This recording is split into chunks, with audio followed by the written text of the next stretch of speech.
Hi everyone, and welcome to another episode of Navigating with Lisa and the Silversea Passengers. This episode is going to be all about dining and restaurants on board the Silversea ships.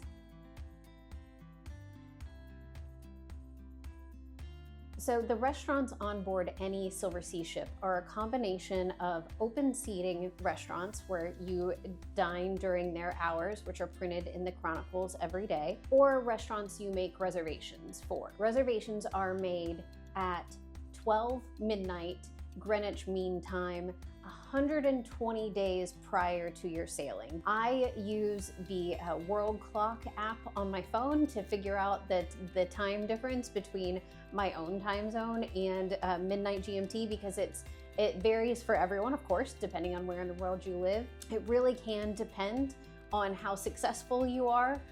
Some bookings are just fully booked, the ship is at capacity. But if you're really particular, and definitely if you want to dine at a particular restaurant on a particular day, I recommend booking your restaurant right at that 120 days prior to sailing, or as close as you can get. And as always, many reservations for restaurants are canceled once people get on board. So always ask the maitre d's, your butlers. Once you're on board, there are many opportunities to still get into a restaurant on the night of your choosing.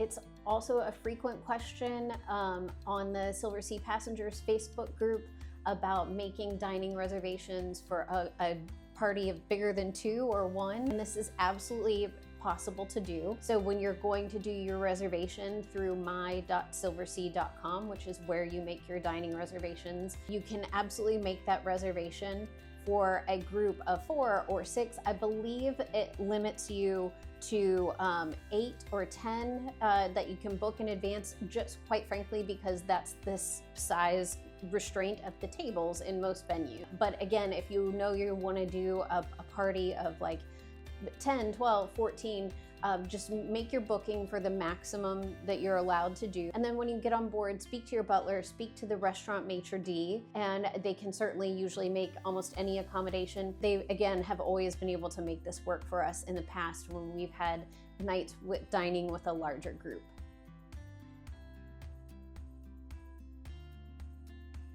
When it comes to dress code and restaurants, when I go over each venue by ship, I'll touch on this briefly, but the dress code that generally applies is whichever one is working that evening. Again, that's in your chronicles every day. So it's either going to be elegant, casual, or formal optional. The only real standing exception to this is La Dame, which on any night that you dine there is going to have the formal optional dress code.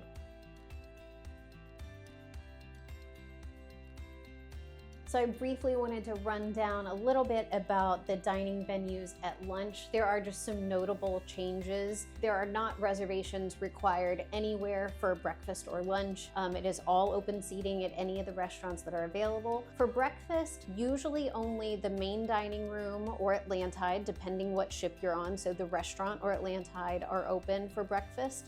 And that is going to be traditional breakfast. You sit, order off the menu. La Terraza is also open for breakfast. That is going to be a buffet style breakfast. Arts Cafe on the ships that have it will also be open during breakfast hours, and will have more just like pastries, muffins, nibbles for lunch. So Atlantide or the restaurant, depending what ship you're on, will be open for lunch. It'll be more of a traditional sit-down menu. La Terraza is also open for lunch. It is a buffet. I do think I have seen a few people order a specialty meal, but they also perhaps had that arranged with the maitre d' in advance. So it really does typically just operate as a buffet at lunch. Kaiseki on the ships that have it is open for lunch. Kaiseki, as you might remember, has an upcharge for dinner, but at lunch it is no charge. Spacanopoly, where it exists, is open for lunch. The grill and marquee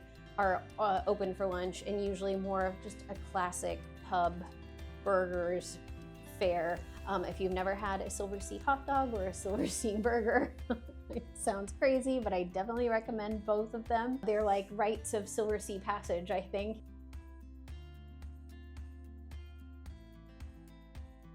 If you would like to arrange a specialty meal, so one of the more popular things that guests like to do is to have Indian family style dinner with friends on board, or even if it's just the two of you, Silversea can accommodate special requests like this, and you need to give the maitre d' 24 to 48 hours notice. The amount of notice they need is going to vary based on what you're asking for.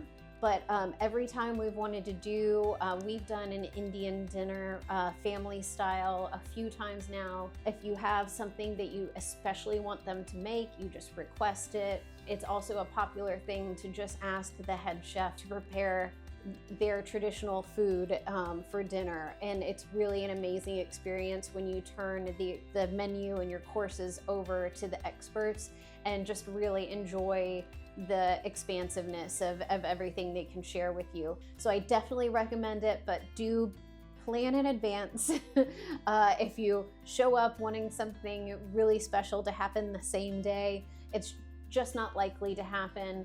I'm sure they would make every effort, but if you can give as much planning notice as possible to work out the menu and the number of guests you're gonna have, the better experience you'll enjoy. And I definitely recommend giving it a shot and trying something new for you.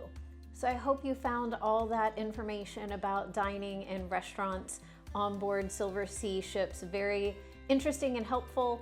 Don't forget to watch the companion video to this one, which breaks down dining by venue on a ship-by-ship basis. And do also remember that all information in these videos is subject to change. I recorded these videos in April of 2025. As ships go into dry dock and are retrofitted and policies change, some of this information will change slightly. If there are massive changes, I will re-record these videos. Cheers! Enjoy your sailings and enjoy your meals.